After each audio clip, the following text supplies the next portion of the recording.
Salam. Ramazan ayında ən belə aktual olan suallardan biri də bu ayda hicama etdirmək məsələsi ortaya çıxır. Olarmı və olmazmı? Deməli, aya görə, Ramazan ayına görə heç bir problem yoxdur. Yəni ay olaraq mübarək aydır, bəli, etdirmək olar. Amma burada bəzi nüanslar var ki, hansılara ki, diqqət eləməliyik. Ramazan ayında biz bilirik ki, hamı oruç tutur və oruçlu olaraq hicama etdirmək nə qədər düzgündür və olarmı və olmazmı? Bu məsələ ilə bağlı yəni fikir ayrılıqları çoxdur.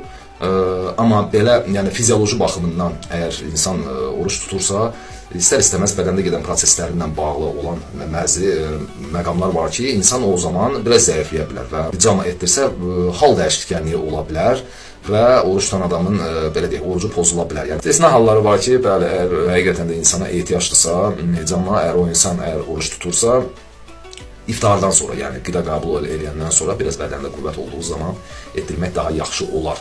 Belə, amma yəni oruçlu insanın hicama etdirmək oruçlu, yəni o qədər də tövsiyə olunmur. Bu qədər. Allah Ramazan ayınızı bərəkətli eləsin, mübarək eləsin. Allah oruçlarınızı qəbul eləsin.